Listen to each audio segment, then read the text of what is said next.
I'm Eric Wolf, and my experience in business peer groups has changed my life, especially my membership in Vistage, one of the world's largest CEO advisory groups.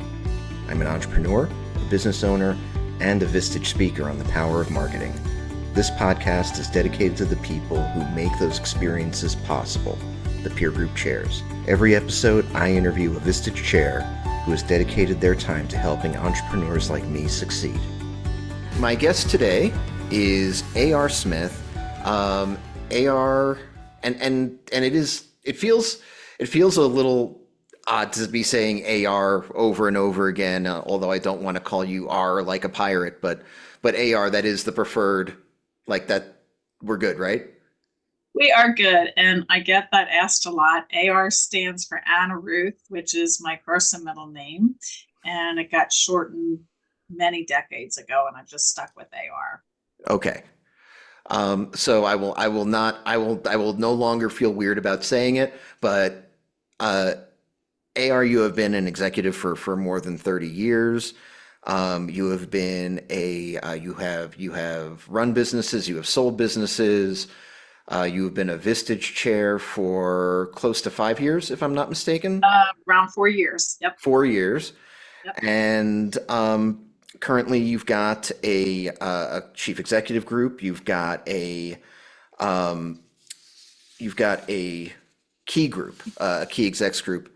I've got this thing today where I keep wanting to call them trusted advisors groups, and they're different, and they just keep getting switched up in my head, so I apologize. That's Um, okay. so welcome. I'm really happy to have you. Oh, thank you. My pleasure.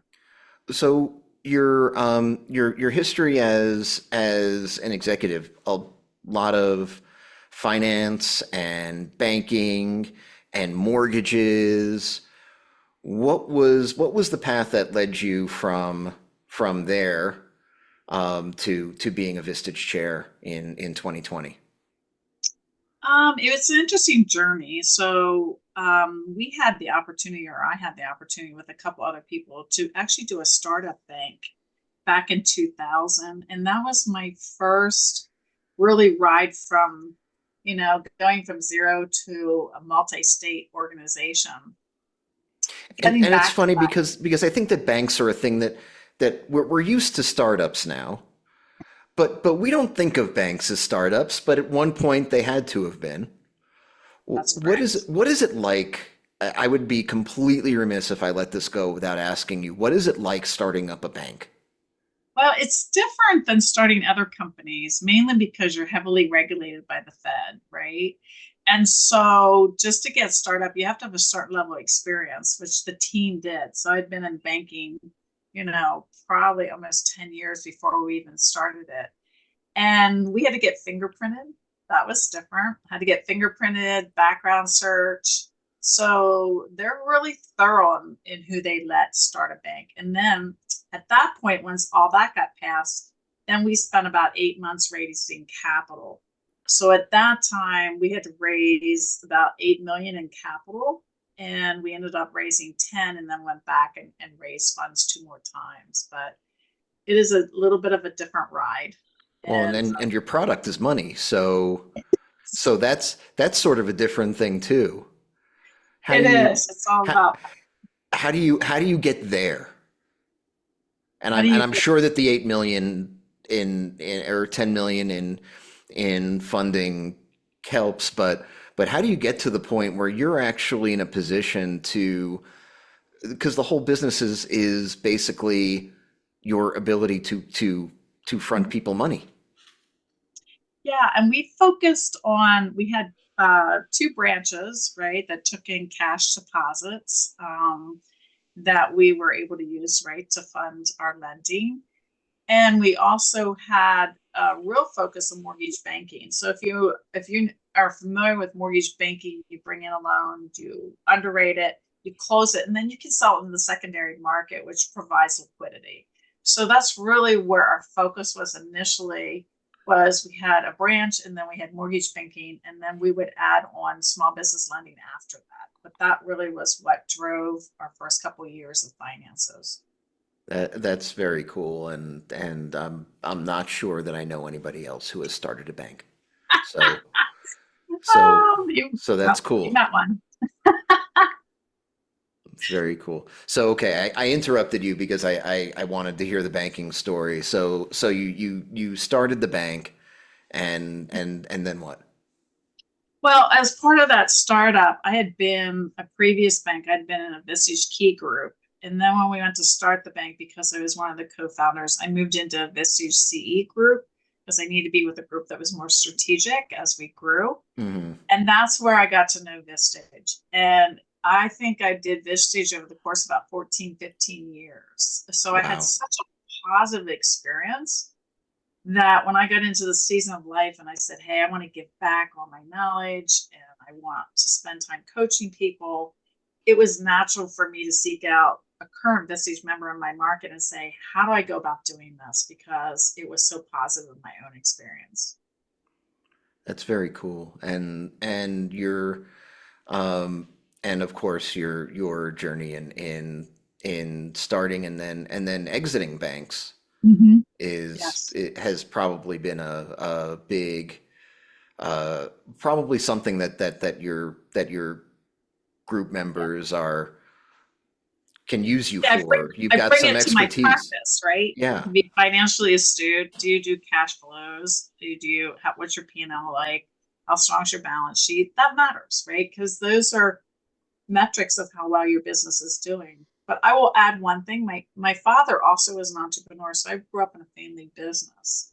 So I got a front row seat to building something that was his dream. He built in his late 20s, early 30s, and learned all the mechanics of good years, bad years, teamwork, collaboration, how to That handle finances. So I that's got a so neat. front row seat. What did your dad do?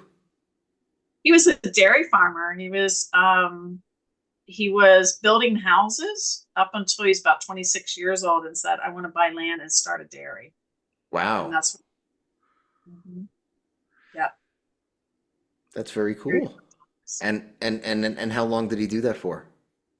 His whole career. So he did that till he bought a farm in 1950, and when he was 62, he sold out the livestock and kept the land, and then started another small business on the side that gave him a lot more flexibility. And he sold the land when he was 87 years old, Oh, and wow.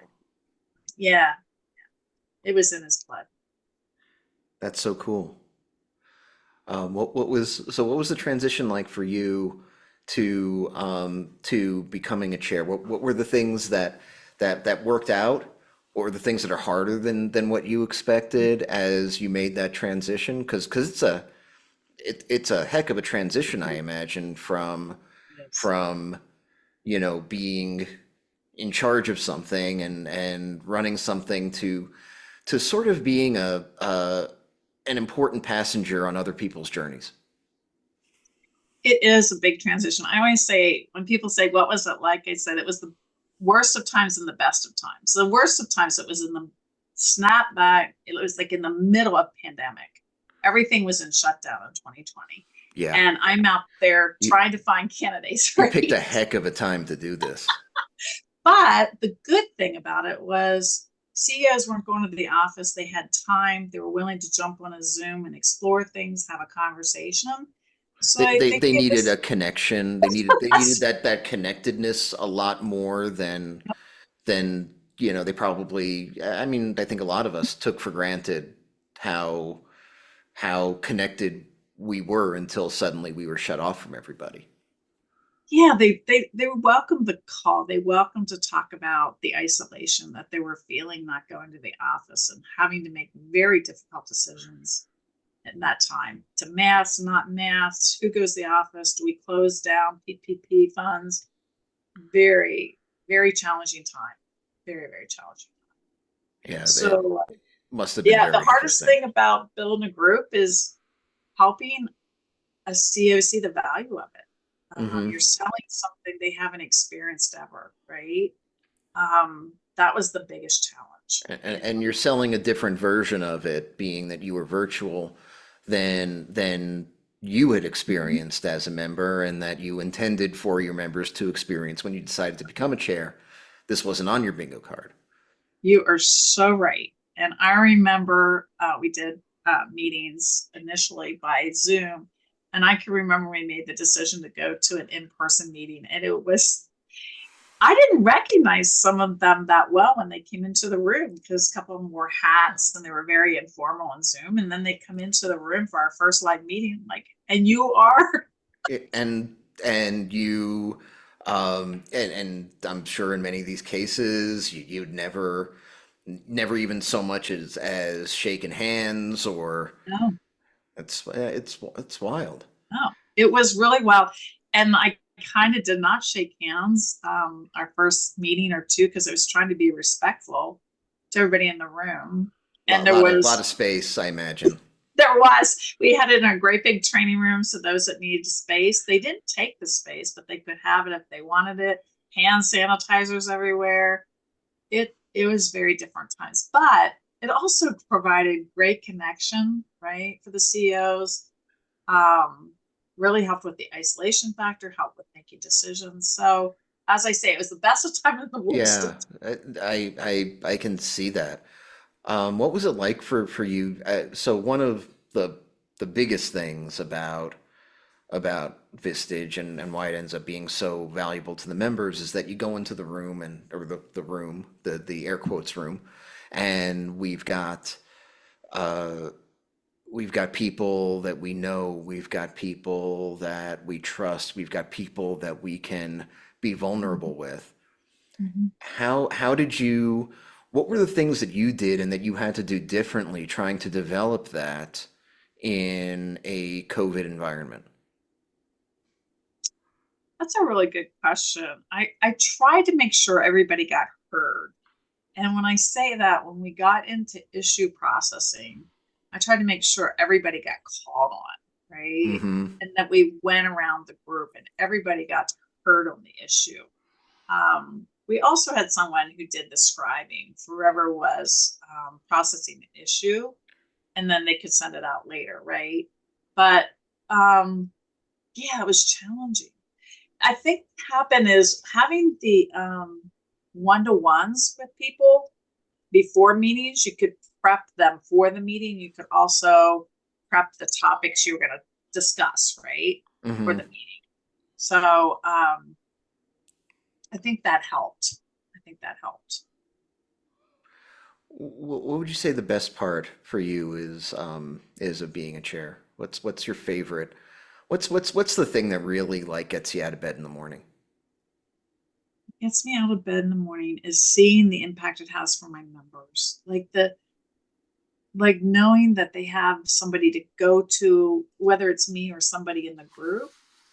I have seen what gets me up is I have seen people's lives and mindsets and their companies change. Like that is what's so impactful. I've seen people go to really tight cash flows to really strong cash flows.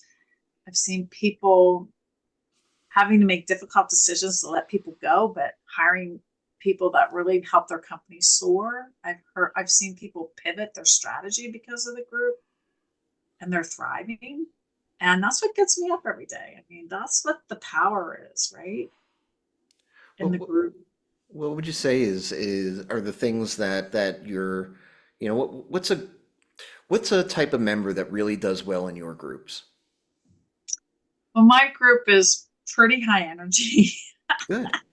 and we use a lot of humor. So, high energy and humor, but are serious about making change. And the other thing is, we got quite a bit of diversity in the group, and I really like that. So, we have men and women, we have millennials, we have Generation X, and they all have very different perspectives. And so, that's super powerful. So, who does well in my group? Anybody is looking to grow and not only give, but to receive and be held accountable to the group. This group will do that. They're also like deep conversations among themselves, not just in the group. They get together outside the group and they have deep conversations. And I'll give you an example. One of the meetings, one of the guys was really feeling very low. And am I the right person for this job? Things are really hard. And I know people took him out to dinner in the next month to really check in and make sure he was okay, right? And I think that's the beauty of the group. They take caring to a deeper level. What's the for you as being in this role, which is very much a role of being a facilitator, a role Mhm. of being a coach, and sometimes a mentor. Um, how was it to adjust to that, and what kind of a what sort of style have you adopted in that role as you're working with folks? Mhm. That's a really good question. Coming out of what I call corporate world, I had to get used to making my own schedule than having the schedule driven for me, right? Hmm. So when you're in corporate world, somebody's always saying at your office or wanting to set up a meeting. I think it switches. Well, I don't think it does switch when you're a chair, and it becomes more about you initiate um, the meetings, the conversations, um, what should happen between people or get them connected. Facilitating came fairly easy to me. I really like facilitation of the actual group meetings.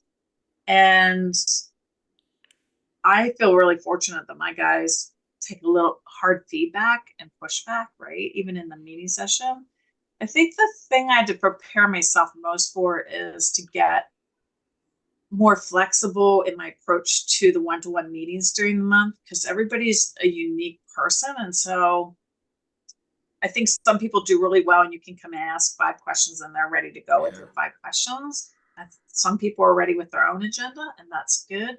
And then there's some that are in the middle. You have to probe and get to the core issues. You do And a little and bit of and there are guessing. probably some that are looking for feedback. Some people just want to be heard. Yeah, Like, yeah, hey, I'm not actually looking for answers. I really just need somebody so to true. to witness what I'm going through right now. It's so true. And, I could show up in a meeting for a one to one and have somebody that's totally agitated and I'll ask them and they'll say, everything's fine, everything's doing well. I'm like, well, why are you agitated today? So let's start with what's going on now, right? So it's being a little intuitive about what you're feeling when you walk into that room to do a one to one. And I've learned a lot of flexibility and shifting um, and making it kind of more unique for each member, that What experience. a lot of people I think who haven't experienced this get the um, eh, don't necessarily understand exactly how deep Vistage groups can go.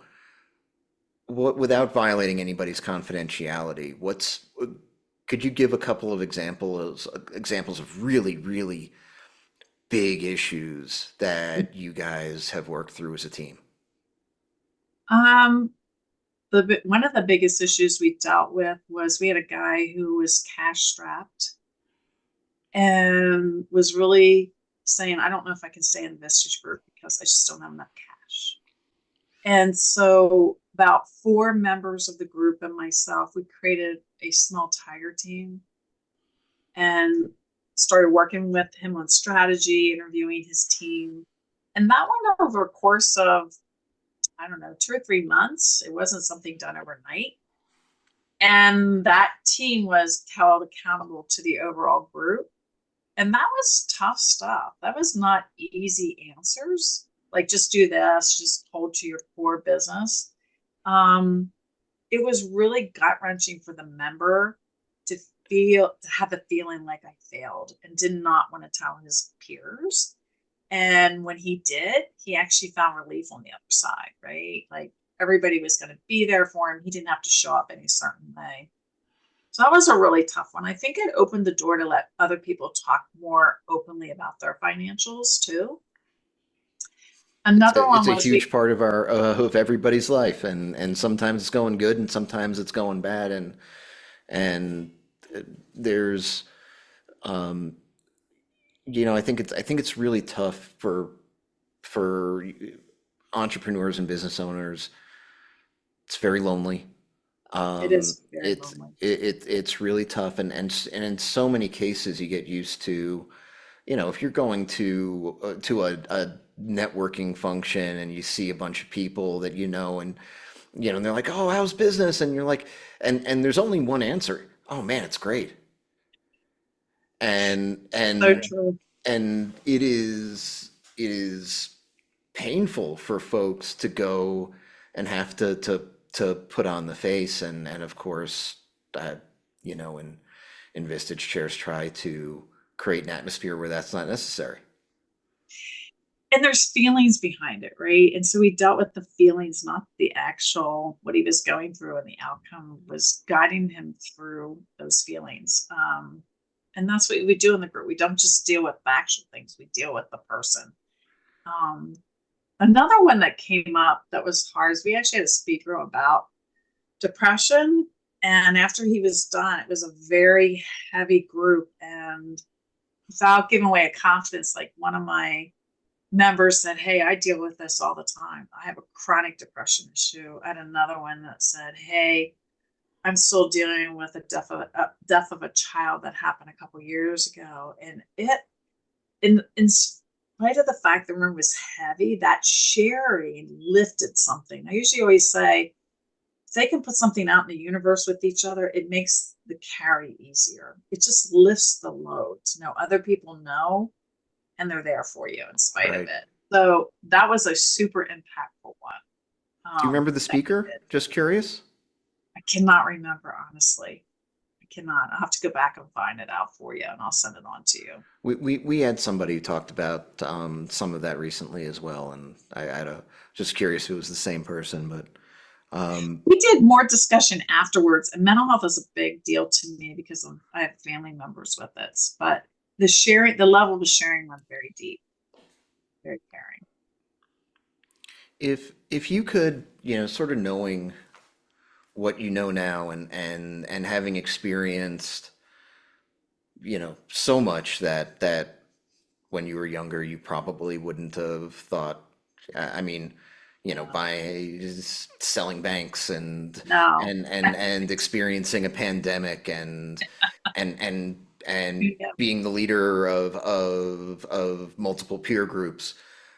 What is one thing that you wish you could sort of, if you could go back in time and share like the one thing that you have learned with your younger self, what would it be? One thing I would share to my younger self: just be you. You are enough. And where that comes from is, I think there's a lot of times I adapted myself and my personality to fit a situation.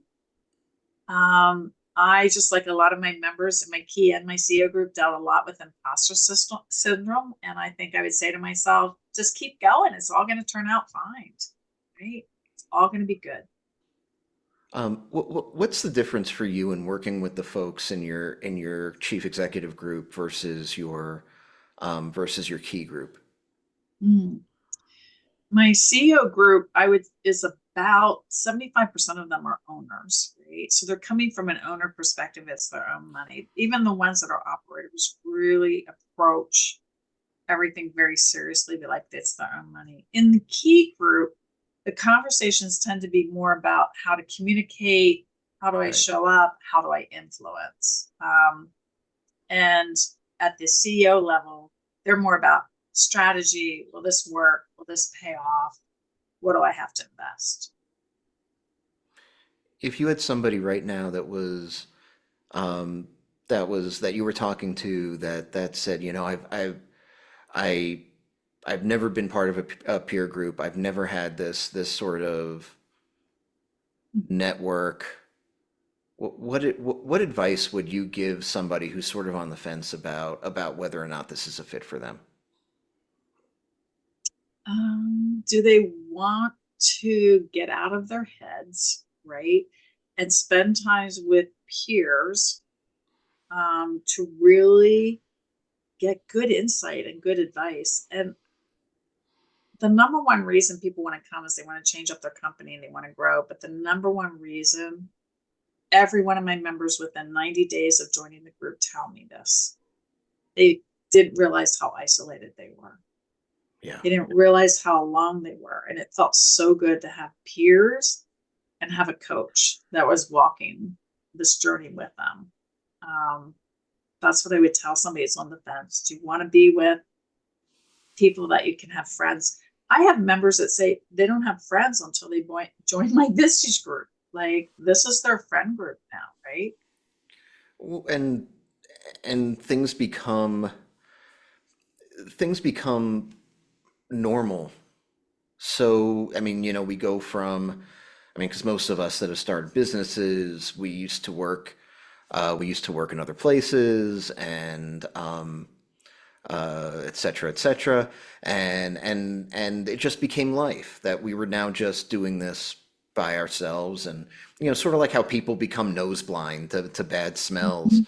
It's like, Mhm. no, I don't smell that. And it's like It's like, you've go just back. gotten so used to it that you don't know the difference between being in a a healthy environment where you can share things, and then basically just being, you know, Mhm. by yourself on your laptop. And when we were in COVID, sort of like working with your imaginary friends that you never actually got to see. That's great. So, I love um, that.